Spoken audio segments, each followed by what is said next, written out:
Українці, українки, бажаю здоров'я. Ukrainians, good health to you. Today was a busy day, a day of important communication, important meetings.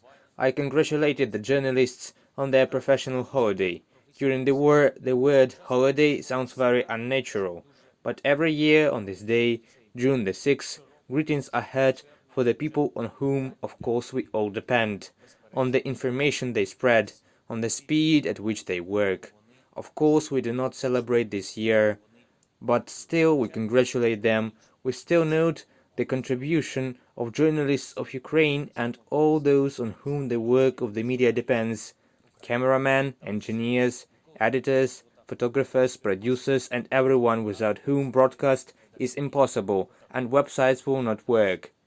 These are the people who keep the information front and to whom I am grateful for this on behalf of all of us, all Ukrainians.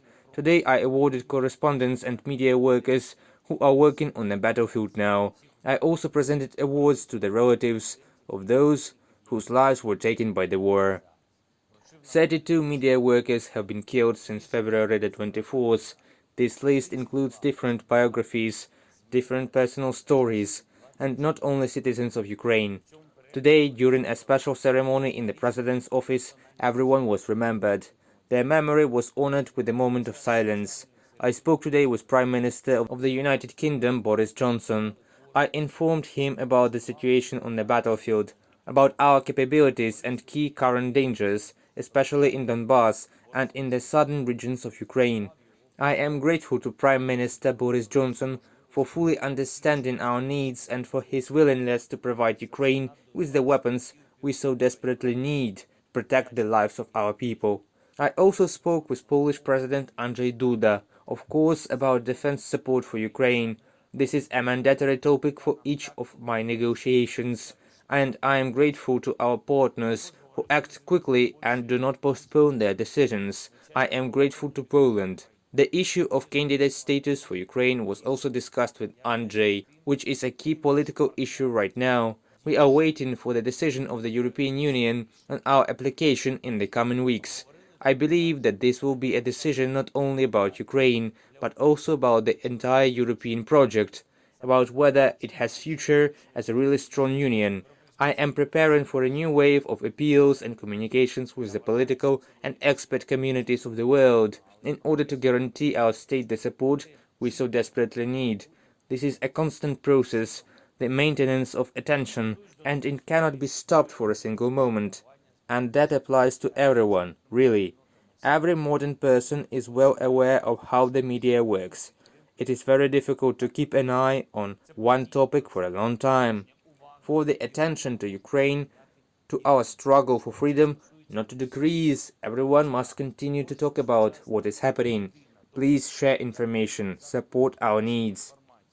Of course, this primarily applies to journalists, and today, by the way, I want to wish them not to be locked on our internal Ukrainian context. The more we say about Ukraine in the world, the sooner we will be able to end the war and liberate our land. Of course, this applies to all representatives of the state and Ukrainian politics. Work for our defense in unity and in full force. But do not forget that business, culture, and ordinary people can also do a lot to keep Ukraine at the top of global attention.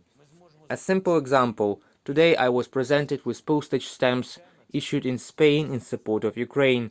It may seem that the postage stamp can't change anything, but it is a symbol of the attention to our struggle that millions of people will see.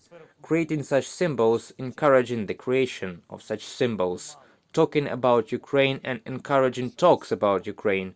This is what will help us in negotiations with representatives of states on specific important assistance that Ukraine needs today. Our heroes hold their positions in Severodonetsk. Fierce street fights continue in the city. Lysychansk, Slovyansk, Bakhmut, Svetohirya, Avdiivka, Kurakhove, and other directions of Russian strikes are the hottest points of confrontation today. The Russian army is trying to use additional forces in the Donbass direction, but it is the 103rd day and the Ukrainian Donbass stands. It stands firmly. We do everything for the defense in the Zaporizhia and Mykolaiv directions as well. I am grateful to everyone who endures the strong pressure of the occupiers and defends our state. 17 and 864 combatants have been awarded state awards of Ukraine since February the 24th. This number 100% demonstrates the scale of our people's heroism that became the response to Russia's full-scale invasion. I signed a new decree today on awarding our military. 121 warriors were awarded, 32 of them posthumously. Eternal memory to all who gave their lives for Ukraine. Eternal glory to all our heroes. Glory to Ukraine.